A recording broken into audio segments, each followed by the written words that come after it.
భారతదేశంలో హిందూ గ్రంథాలు అన్నదానాన్ని కోటి గోదానాలకు సమానంగా చూసే హైందవ సంస్కృతిలో సహపంక్తి భోజనాలు పెట్టి అంతా సమానమే అన్న భావన భక్తులలో కలిగే విధంగా హిందూ దేవాలయాలు చేయాల్సి ఉన్నప్పటికీ అవేమీ తమకు పట్టవన్నట్టుగా ఉన్న సామర్లకోట శ్రీ కుమారరామ భీమేశ్వర స్వామి దేవాలయంలో హిందూ సంప్రదాయానికి విరుద్ధంగా జరుగుతున్న అన్నదానంపై వైఎన్సీ స్పెషల్ స్టోరీ.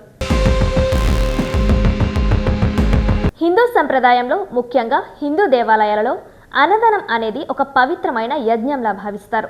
మహాప్రసాదంలా భావించే ఈ అన్నదానాన్ని కాకినాడ జిల్లా వ్యాప్తంగా అన్నవరం, పిఠాపురం, పాదగయ ఇలా పలు ప్రముఖ పుణ్యక్షేత్రాలలో భక్తులను కూర్చోపెట్టి బంతి భోజనాలలో అన్నదానం నిర్వహిస్తుంటే పంచారామ క్షేత్రాలలో ఒకటైన ప్రముఖ ప్రసిద్ధ పుణ్యక్షేత్రమైన సామర్లకోట శ్రీ కుమారరామ భీమేశ్వర స్వామి ఆలయంలో మాత్రం బఫే పద్ధతిలో అంటే నిలబడి భోజనం చేసే పద్ధతిని పాటించడాన్ని భక్తులు వ్యతిరేకిస్తున్నారు. అన్నదానానికి సిద్ధం చేసిన ఆహారాన్ని ముందుగా దేవుడికి నైవేద్యంగా సమర్పించి ఆ తర్వాతే ఆ ప్రసాదాన్ని భక్తులకు వడ్డిస్తారు. దీనివల్ల ఆహారం మహాప్రసాదంగా మారుతోంది అనేది హిందువుల నమ్మకం. హిందూ ధర్మశాస్త్రాల ప్రకారం ఆరోగ్యపరంగా కూర్చుని తినడమే అత్యంత శ్రేష్టమైనదిగా భావిస్తారు. శాస్త్రాల్లో అన్నం పరబ్రహ్మ స్వరూపమని, నేలపై సుఖాసనంలో కూర్చుని తినడం వలన జీర్ణక్రియ మెరుగుపడుతుందంటారు. ఇలాంటి శాస్త్రాలు పాటించవలసిన ప్రముఖ పుణ్యక్షేత్రంలోనే బఫే భోజనం పెట్టడంపై హిందూ మతాలు వ్యతిరేకత వ్యక్తం చేస్తున్నాయి.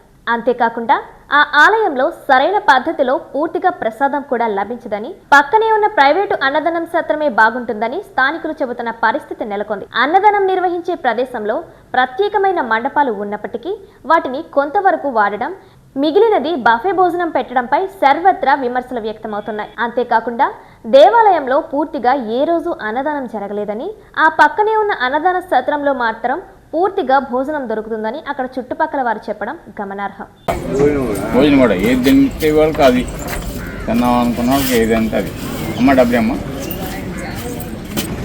రెండు తింటానని రెండు పెట్టేవాళ్ళు బాగా పెట్టారు. వాళ్ళకి రాళ్ళు తక్కువ వస్తున్నాయి కానీ ఒక పెద్ద అయిన ఎవరైనా వెళ్ళారు ఒకసారి 10,000 20,000 వాళ్ళు చదివించేస్తున్నారు. చికెన్ భోజనం పెట్టడం చూసి వాళ్ళు బాగా పెడుతున్నారు.